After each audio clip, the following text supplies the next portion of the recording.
Hello and welcome to the Sami Parvez Show. Today I'm joined by John O'Flynn, who is an independent candidate for this Montreal by-election. Today we will be discussing why John is running in this by-election and the electoral reform. Thank you so much, John, to joining me on the Sami Parvez Show. It's a great pleasure to have you here. Thank you, Sami. It's my pleasure. And could you please tell me what encouraged you to run in this by-election if you are running as an independent candidate? I know you are a supporter of longest ballot. Yes, well, for sure. So I have been engaged as a candidate before at different levels.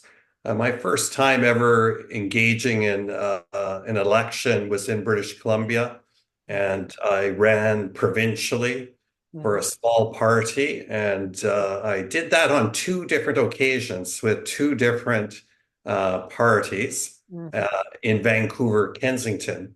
And in between those elections, I also ran in a municipal general election out in White Rock, British Columbia. And I also once ran in a by-election at a municipal level for Vancouver in a by-election for one seat. And I have involved myself. I was once an official agent for a candidate that was running at a federal level with the Christian Heritage Party. And I've also served as a voting officer for a provincial election. So I've had these different roles. And to be honest with you, certainly one of my dreams was once at some time in my life to have an opportunity to run at a federal level. Yeah.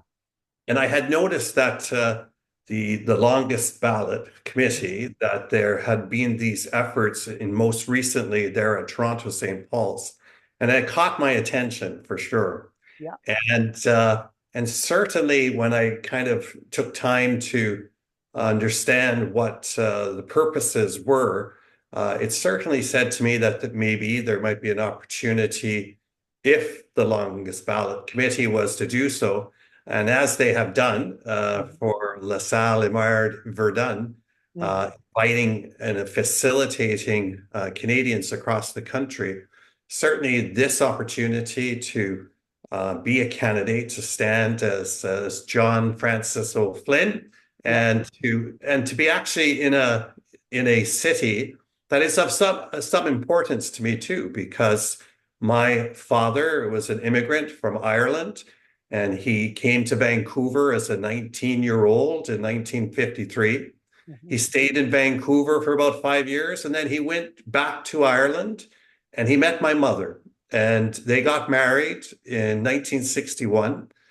And so my mother came to Canada with my father as a married couple, and they arrived in Montreal at the Dorval. At the time, it was known as the Dorval Airport. And I have a beautiful passport picture of both my father and my mother. And this was the joint passport. And it shows Montreal. It shows the date that they arrived here to Canada. And I've always remembered my mother speaking about that was her first impressions of Canada coming into Quebec, coming into Montreal. And from there, then they would have made their way to the west coast of Canada and make a life on Vancouver Island and eventually in Vancouver. So I was born in Vancouver in a couple of years after my parents arrived here in Canada. And so this particular by-election, and I took time to look at the different ridings in Montreal, but I said to myself, you know what? This is an honor too to my parents who came together in Montreal. And so for me, there's a little bit of a personal, I'm very grateful for the opportunity to be a candidate. I'm very grateful for the volunteers on the longest ballot committee. I'm grateful for the sacrifices they're making to help people maybe realize an opportunity to be a candidate on a ballot in a federal election. but certainly my West Coast, East, that sort of East Coast, not quite, but in Montreal, Yeah. uh, I feel it feels really special to be a part of the process. Mm-hmm. Yeah, it's great, and you shared a wonderful story about your parents, like how they arrived in Montreal, and then you took the opportunity to just to run and give them an honor, like Yes. for this by-election, and Canada known for different reason, like but Quebec is always known to be Canada too, like though there are separatist group who wants to get out from the confederation, but yeah, Quebec is the, you can say, the soul of Canada. Yes, for sure. And so what's kind of special too is my father had a sister from Ireland who came to Mhm. Vancouver, Yeah. and she met her husband who was from Quebec, and Hmm. his name was Moore. That was his last surname. And that is an Irish name, Moore, Hmm. but his history was that during the Irish famine, when children lost their parents, many Irish children were adopted by Quebec families, and they allowed the children to keep their Irish names. And so the fact that a Quebec citizen with the name of Moore who had deep roots in Quebec met my aunt, and they married, and they lived out here also too in British Columbia. There's that little bit of, certainly a bit of affection I have for Quebec and for how they dealt with the Irish immigrants when they were dealing in a difficult time during the Irish famine, and how they were able to keep some of those cultural Irish roots in Quebec.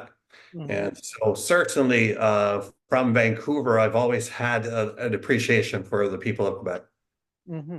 Yeah, and yeah, thank you. And yeah, I also visited Vancouver, and I like it. It's a beautiful city. It's too, like, it's a crowded, lots of people there.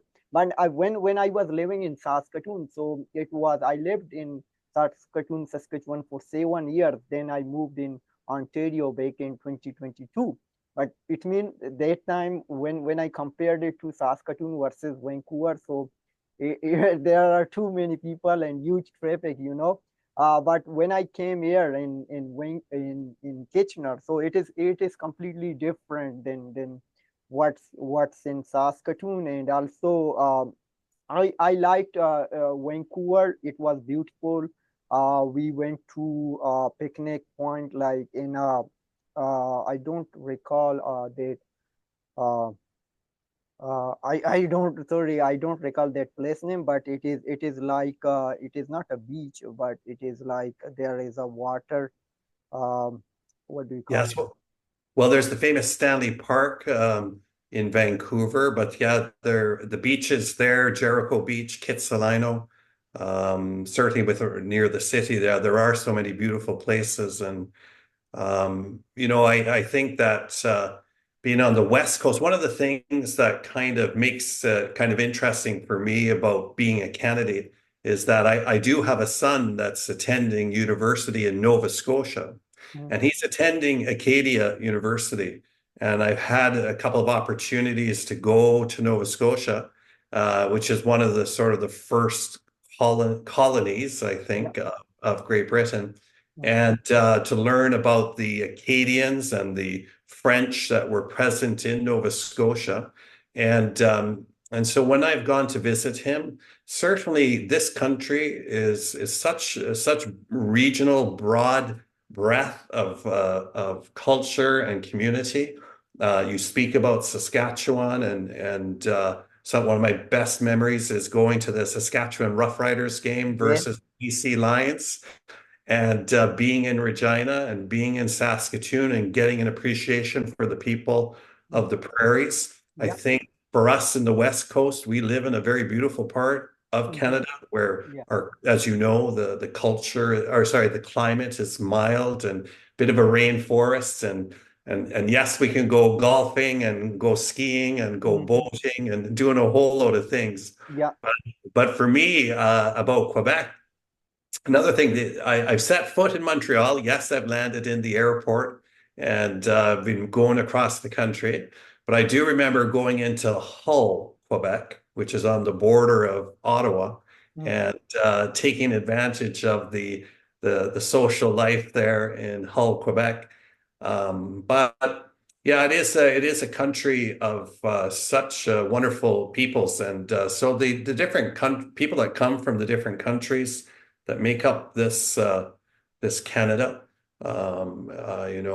Certainly out in Vancouver, we have we're rich. We have close ties to Asia, and certainly people know that there's an advantage. But like anything in this country, the cost of living and these are the things that Canadians are going to, in a general election, have an opportunity to hopefully pick a way forward. And certainly this longest ballot committee where it's talking about electoral reform, I have to say about British Columbia, they gave it a real effort to present to British Columbians electoral reform. Like it started in 2005. British Columbians had a chance to have a vote on a referendum about a change from first past the post system. There was a threshold of 60%. That's what they wanted. If there was going to be change, there needed to be a 60% passing that mark. Unfortunately, it fell short, like 57.7%. But even then, after that one referendum in 2009, they revisited it again about 4 years later. But the support was starting to drop. It dropped to around 39% for change. Yeah. But even again, for the third time, British Columbians had a chance to discuss. And in 2015, they had another referendum on this electoral reform.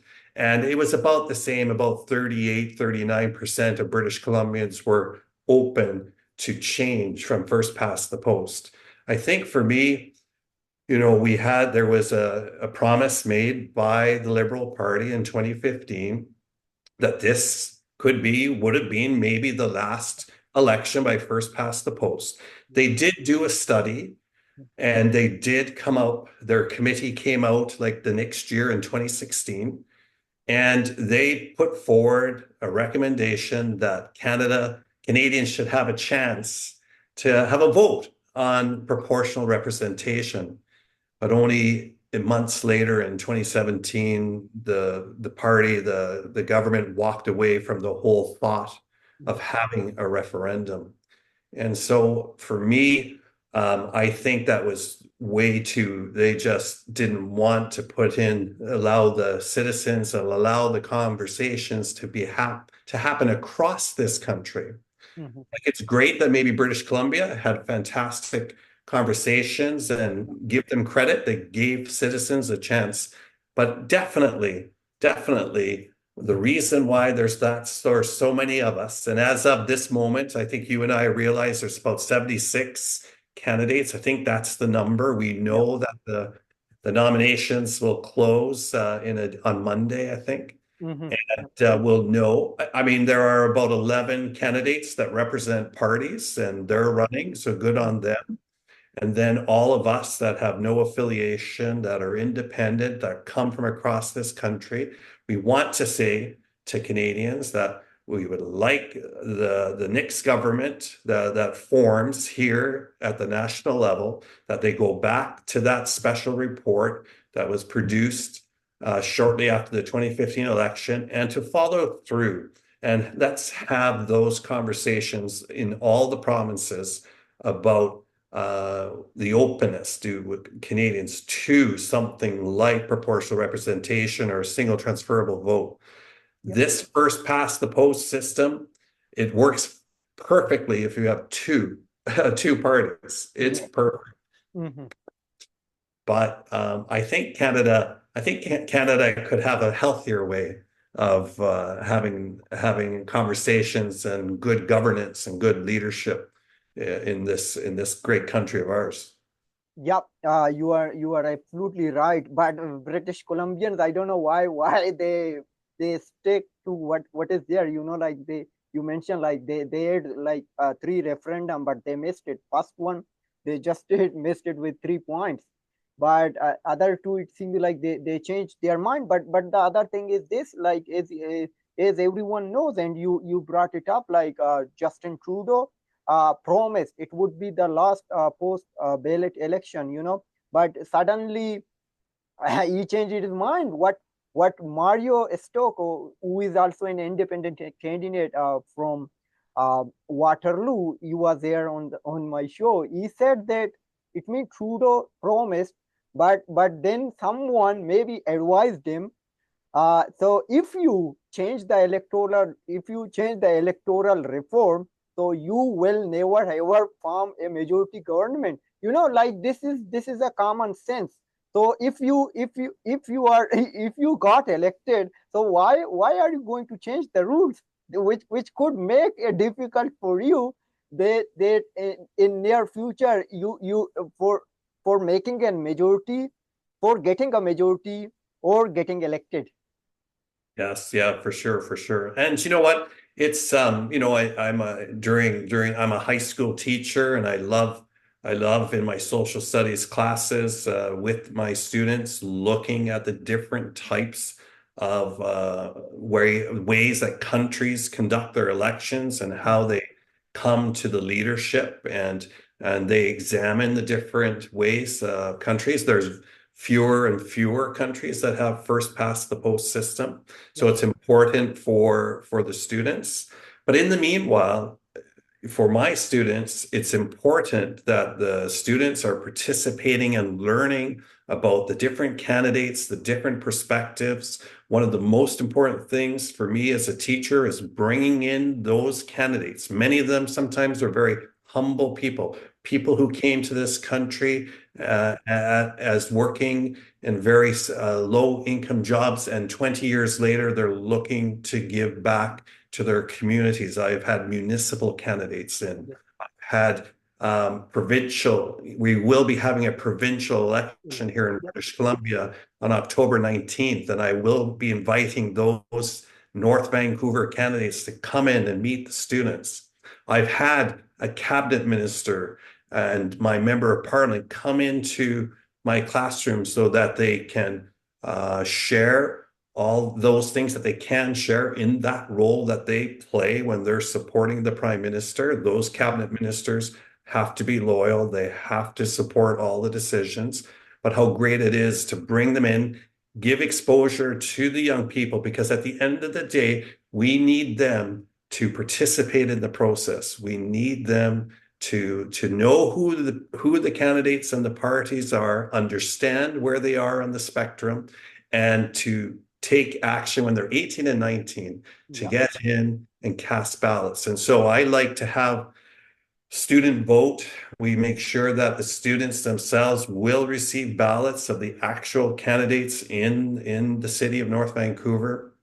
So they're practicing, rehearsing, because these people they're looking at today, they're going to be probably some of the same people that are looking for their support in a couple of years' time when they're able to meet the age, right? And so it's so important for the engagement, and so even for me to engage on the ballot, this is fantastic. This is great to see all these concerned.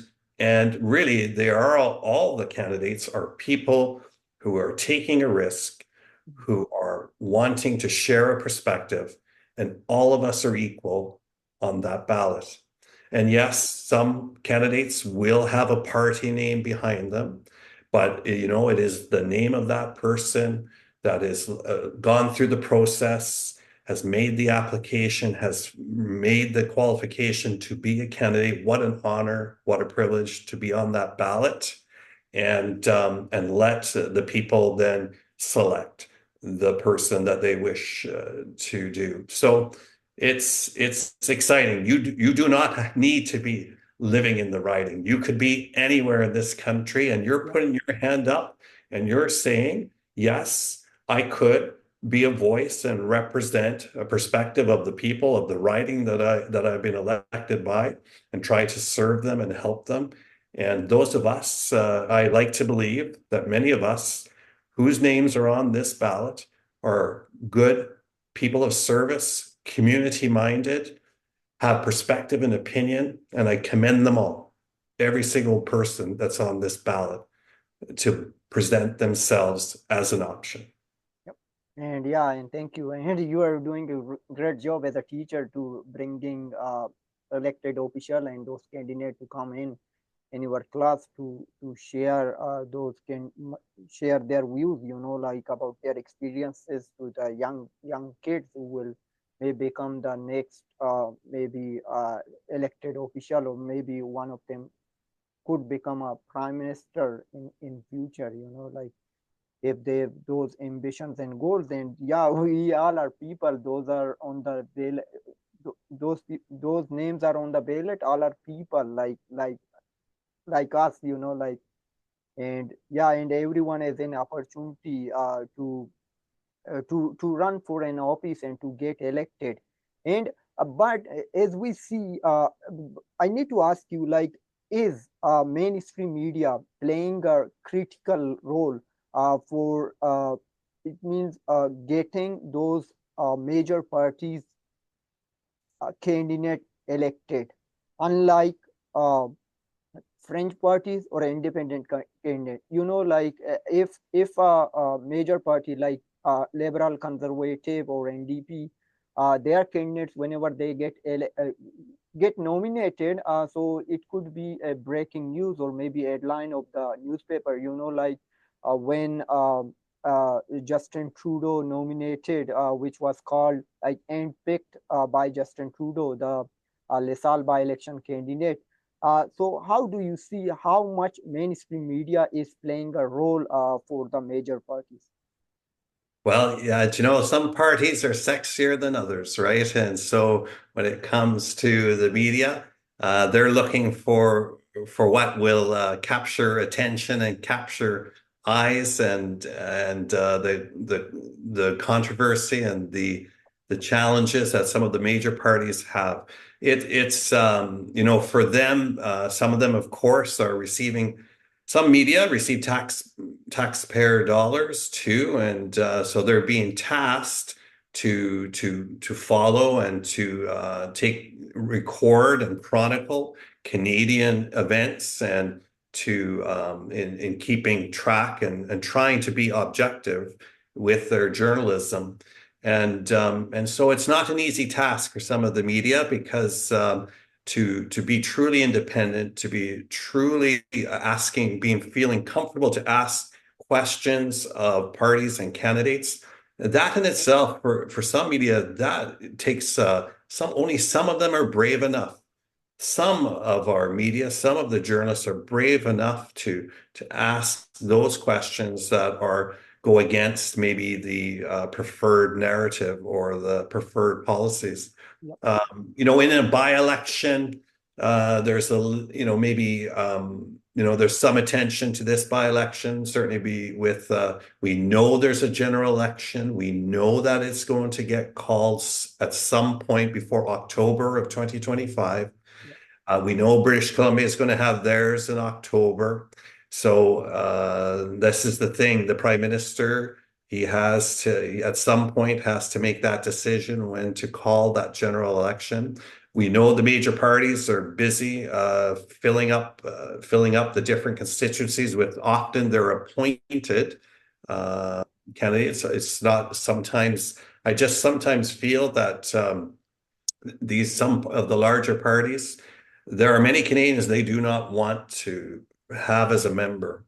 It's quite clear that if you have a different perspective, that you're not welcomed to be members of some parties here in Canada. And there are parties that won't let you be a candidate, even if you have great desire, or even if you were the only person expressing interest. If you don't meet party taste, then you're not going to be welcomed. And so I find that for some Canadians, to find a home of being just independent and not affiliated is a home. And I know that it's all about trying to get the media's attention, that the fact that you're running. And that can be probably easier in an election when there's five or six or seven or eight candidates. Mhm. Uh, but at the end of the day, I think even I being with you, right? Like I see what you're doing. You're trying to spend time with candidates, and you only have so much time. I've seen what you've tried to do.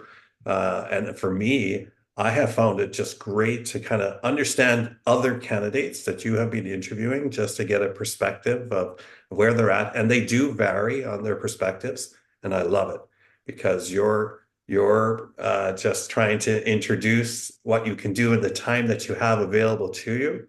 And so, there are very honorable people that are trying to inform others and to ask questions and see what answers may come from it. So for that, Sami, I thank you. Yeah, thank you. Yeah, it's my pleasure. Thank you so much praising me. Like, yeah, I'm just trying to bring as much people as can. Like major parties, I always remain unbiased. Like if I send you a request, so I will send each and every one I have access from major parties to fringe party, independent candidate, whoever informations are available on election Canada website or wherever I can find those candidate information. So I will get in touch.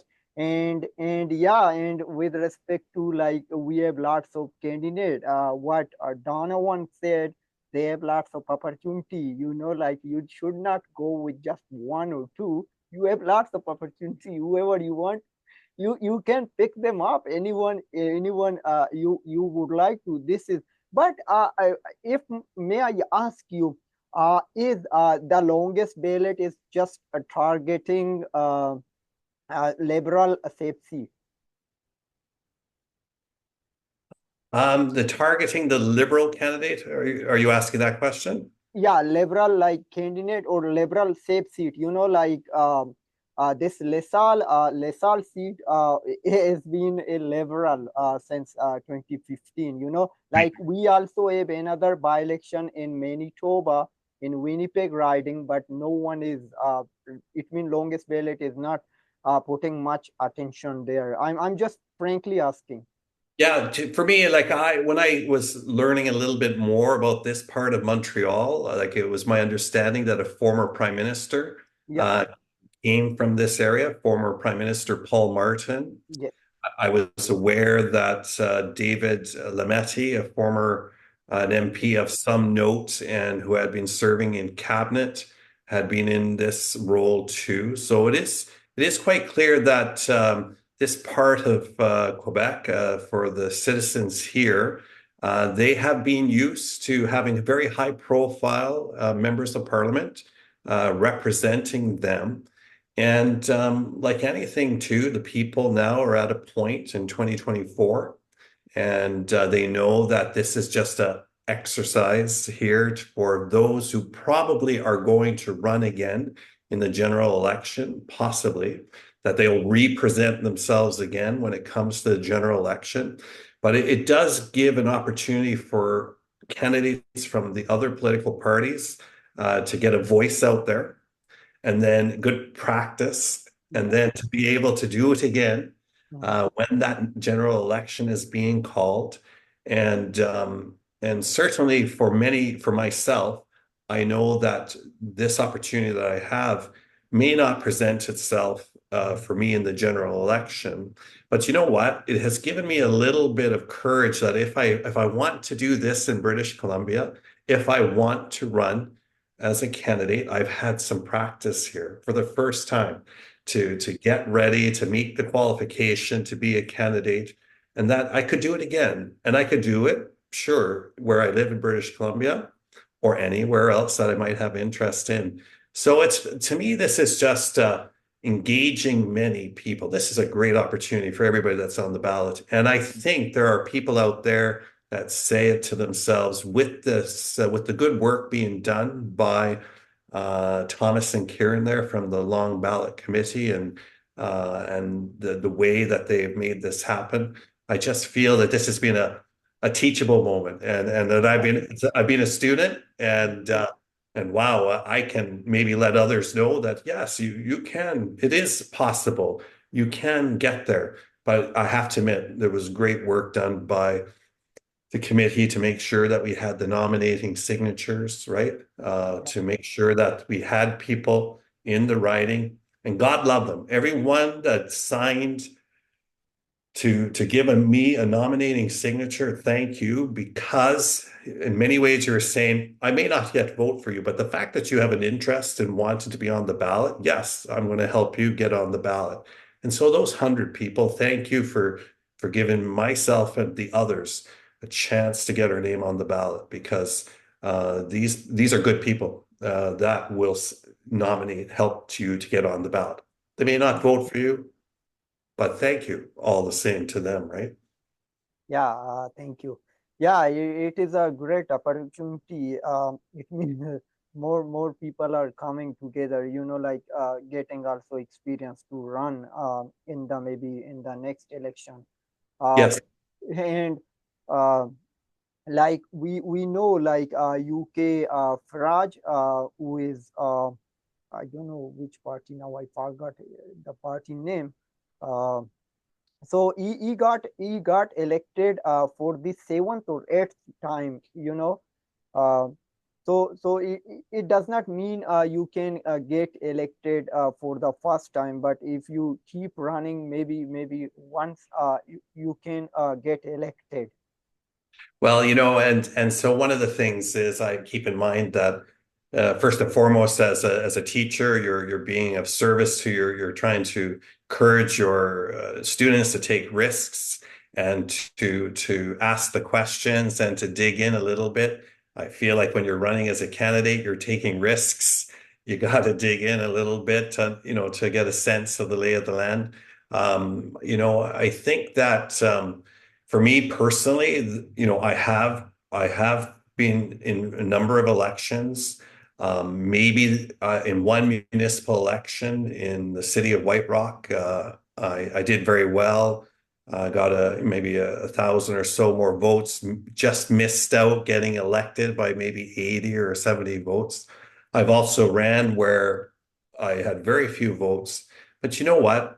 Even I try not to, I never would focus too much on those numbers, right? But I knew it's just all about being humble and knowing that for a person who may choose to run with a smaller party or an unknown party or uh, not one of the major parties, that if you know that's going to be a challenge, well, it's so great because when you're all in a hall or you're in a gym and all the candidates are sitting across that table, it is one of the most rarest of times where all of you are equals and you're all equal before the people.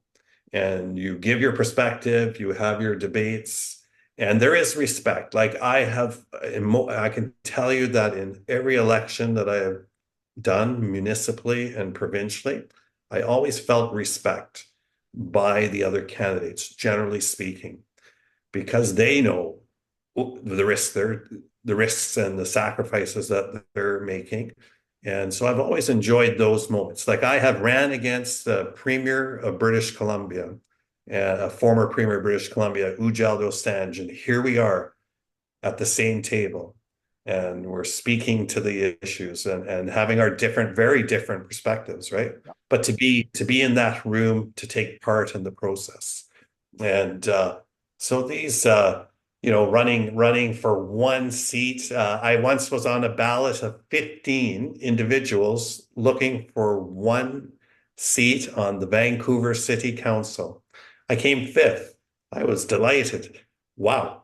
But I knew that I wasn't going to be a strong candidate. But man, it was very great to be in a room with those 15 people. And even decades later, I still connect with some of the individuals who were running, right? So I like to say that for all of us that are going to be on that final ballot, and yes, maybe it could be the longest ballot, hopefully in Canada's sort of electoral history at the federal level, it could get there. Yeah. And sure, that will feel pretty good. But at the end of the day, if you get the chance to meet any of these individuals, if I get that opportunity to meet other British Columbians, that I believe there's maybe one for sure other, and there could be more. Man, it'd be great to say hello to them and thank them and give them encouragement. And it's been wonderful to see the candidates from Alberta and Ontario and Quebec, and I'll have to learn more where we're all coming from because it's a good moment. Yeah, and thank you. And I was talking about UK Reform Party leader Nigel Farage. He ran for seventh time, I think eighth time. Then he got elected. Like eight continuous time, Yes, eight yes. elections. It means you cannot just run for once. There could be a luck, or you have a big name, or party name, so you can easily get elected. But usually it does not happen. And you said you may be expected to run again in the provincial election, yeah, BC. So are you going to run as an independent candidate or from to another party? I think with as a teacher going into getting ready to we start our open school here pretty soon, September 3rd.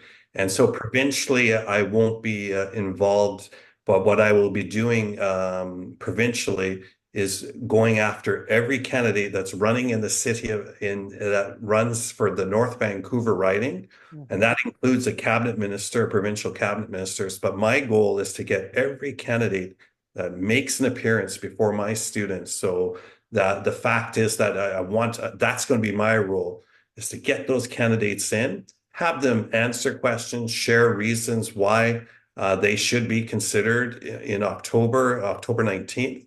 And then, but for me, the best part is once these students have met all these candidates, they do their own election. I give them the ballots, we do it, we practice it like the way it would be for their parents. Mhm. And then we'll have our results, we'll have our student results, and then we compare it to what the adults will do when it comes to the provincial election in October of this year. I think for me, at the federal level, when that federal election is called, I may give it some serious thought because of the practice having right now, and would give that some consideration for sure. I truly feel that there really isn't a party necessarily that I would want to affiliate. There could be maybe one or two, but they would be smaller parties, parties that would not generally have success. But I have no problem affiliating with a party where, generally speaking, I feel welcomed and I feel like there's a common vision or a mission. So I will give that some thought. But I love my role as a teacher. I just love giving students opportunities to learn more about our electoral system. And hey, let's have that national referendum. Let's have a good conversation about something maybe different than first past the post system here in this great country of Canada. Mhm.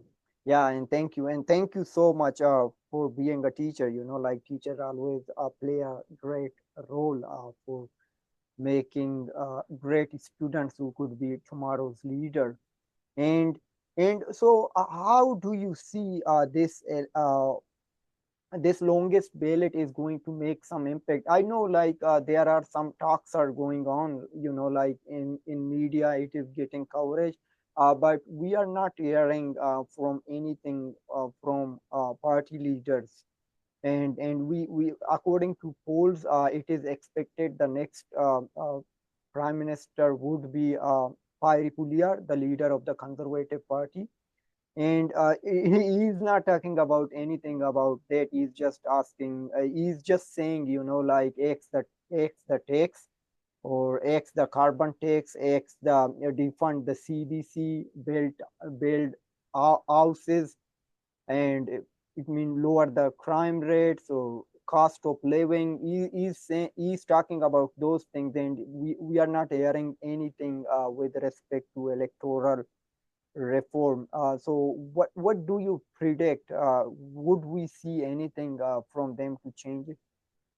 Well, we won't see we won't see them address these things, but it's going to be individuals like ourselves and organizations like Fair Vote Canada and those other sort of lobbyist groups that are asking governments, whether at the municipal level, provincial level, there is where there is some passion, right? And there is passion to be found, but with some of our organizations here in Canada.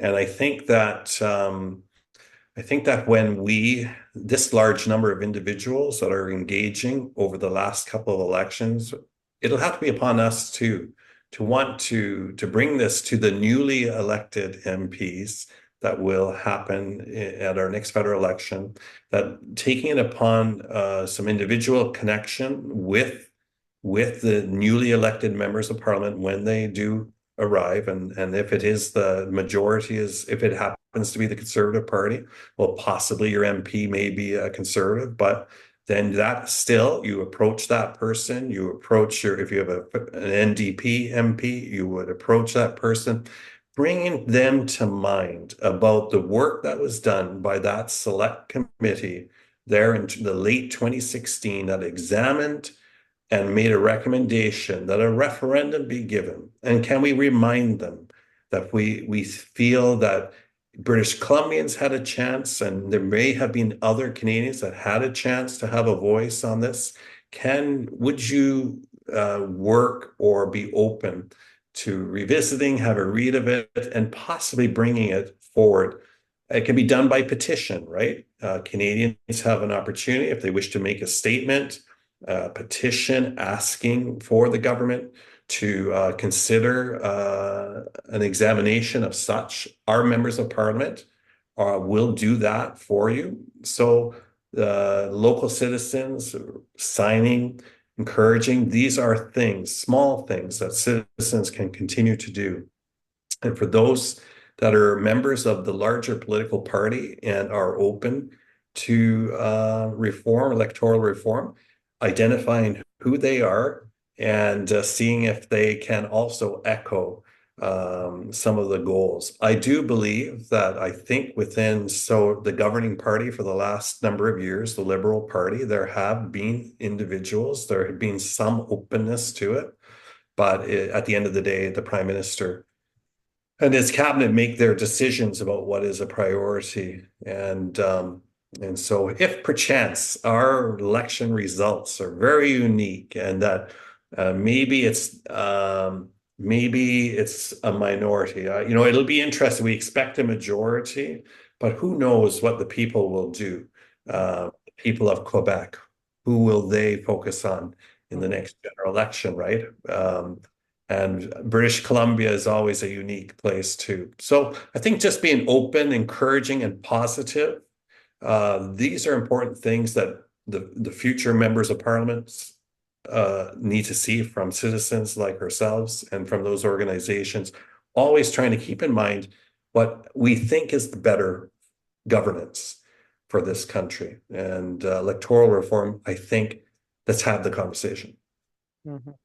Yeah, and so longest ballot run many candidates in the general election. I know, like, you are not representing longest ballot, but they always decline my request for an interview. They say we don't give interviews, or I know they are great people. They are very kind and polite,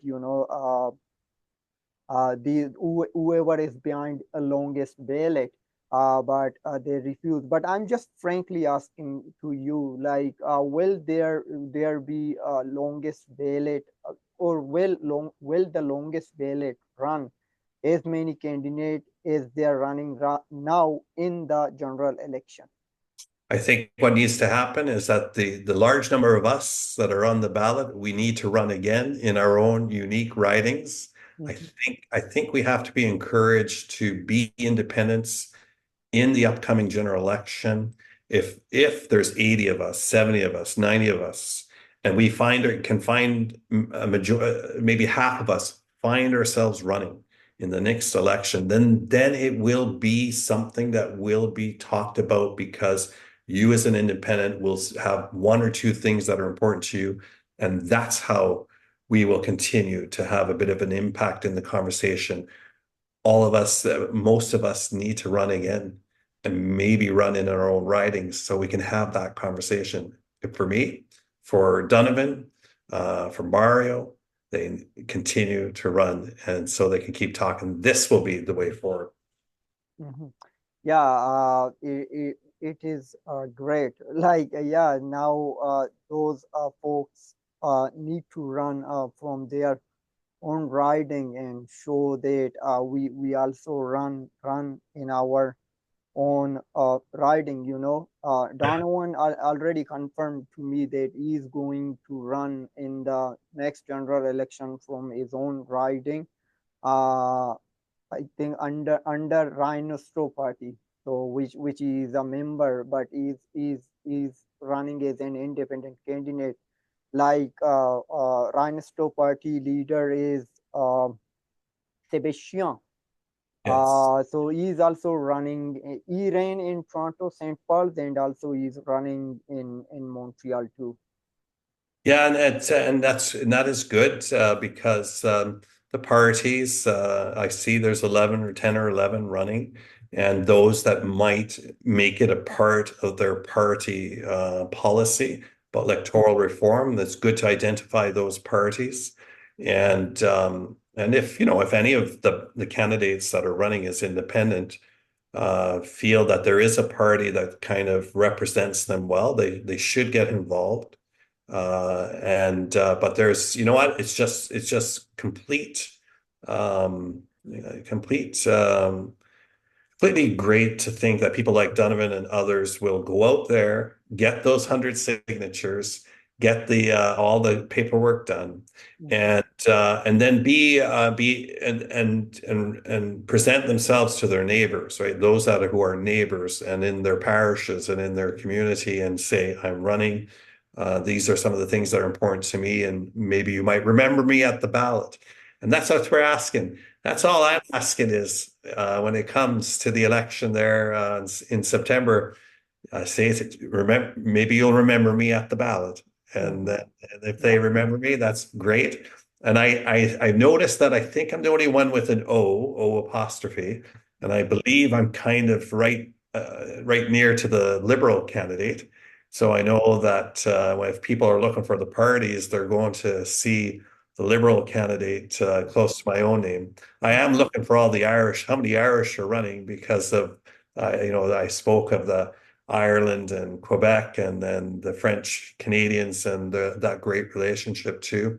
I believe Paul Martin, the former prime minister, had some of that Irish roots, that Irish story Yeah. too. So it's a great city, great people that come from there, and maybe they are a people that want to send a message for whoever comes out because of the first past the post system. Whoever gets those most ballots, they'll go through. But in the Mhm. meanwhile, let's enjoy the experience and engage, and hopefully some of us will go at it again in Mhm. 2025. Yeah. And so as you've been working on these one and you are teaching social studies, like you could have a great experience with. I'm going to ask you this question. Do you think people made their mind that whatever our ancestors, like parents, grandparents, like they voted liberal, we need to vote liberals, and if they voted conservative, we must vote conservative? Is this a psychological trend, or what is it? Like, how do you see it? Yeah, I think for some Canadians feel that maybe they're married to a party, and sometimes I sometimes ask people, do you feel like you're married to a party, or do you feel that you can step away from a party? I do think that they're for Canadians, they vote certainly economically. They're always thinking about what might be best for their community, for their families. There are some parts of our country that will go all red, and then after a couple of years, they'll just turn around, go all blue. Some places you'll see a bit of orange and a little bit of green. And then we think about Quebec. And Quebec is so interesting, right? With just the Bloc Québécois, and how they only run candidates in that province, that they don't run candidates anywhere else across Yeah. this country, but within that province. That's super interesting because it has an impact certainly on the blue and the red. Yeah. And and you know the smaller parties like the Rhinoceros Party, it has been generally present in Canadian elections federally over many decades, and Mhm. so there's a bit of familiarity with them. But yeah, I think that provinces will switch, right? There will often generally be a go to the red, go to the blue. But sometimes, you know, Canada has also shown complete change by looking at it like when we had the Reform Party of Canada, and that was a sort of another direction that Canadians went with, or when Quebec basically turned their backs on both red and blue and looked at orange. Yes. And people who were down in Las Vegas were getting elected at foot in parts of Quebec, and all of a sudden were finding themselves to be members of parliament. So some of us can be surprisingly elected. That could happen, right? And but there is, you know, there is that bit of predictability about Canadians. They're kind of the two preferred. We do have three, four, five parties of note, Mhm. but yeah, I think for Canadians, I think if we didn't have first past the post, there'd be even more openness to different voices and perspectives. And some people would see a good about consensus, getting more consensus from more people that are having to talk to each other and work with each other. And I think that would be a benefit of stepping away from first past the post. Mhm. And if I may ask you, so what should be done to change these people minds? You know, like you already said that you spoke with some folks that are you married with this party? You know, Yeah. is it a lack of education, awareness, or something else? Yeah, do you know, I can tell you some of the greatest frustrations, all the time and effort that you might give in the classroom, all the efforts that you're trying to get a bit of enthusiasm and excitement about the privilege of voting and how it's really necessary that you do engage. And you do this with your students, and then you see what the voter turnout is by the parents or the adults in the local community and how the voter turnout often is quite less, quite low. And and I'm talking about municipal level and provincial level, and at the federal level too, right? There is this bit of apathy and anger, and that people aren't choosing to express themselves with the ballot. We have to make voting honorable. We have to make it sound that it's necessary and that it is something, it's a civic duty. And that just by doing that exercise, you make your choice in that moment in secrecy, and it is your choice. And how that's a special moment, and that if people feel that want to be engaged with that, I think good results can come by many people engaging in it. And we need people to vote. We know Mhm. that in a by-election, usually voter turnout is a lot less, Yeah. but it can be also, it's sometimes a time when the local people want to express themselves and want to change things up. So that can be easily be a result. But yeah, no, I'm going to be very interested to see what the results will look like. And I think that if it happened to be a high voter turnout, that would be really cool. If the voter turnout was high there in the Sal, it would be that would be great. I'd be happy for that for sure. Yeah. And so so what do you predict? Are you going to predict something which party is going to take LaSalle by-election? But I think there was a poll. It was uh, early July, no, or maybe early this month. I'm not. I don't recall. I think yeah, early this month. Uh, so so it says liberals are leading. It means, but they were behind by I think Bloc Québécois, then was NDP, and uh,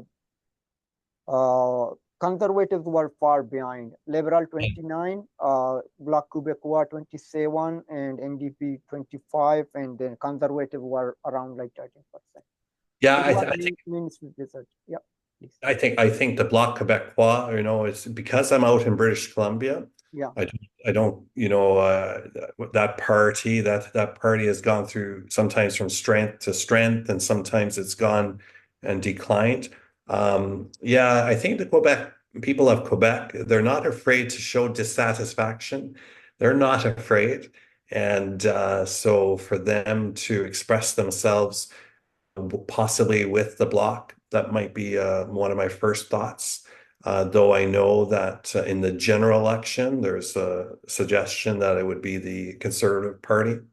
And the fact is that Quebec, in the past, I feel that the NDP and the closeness of the NDP and the Liberal Party, that will probably not assist the NDP as much.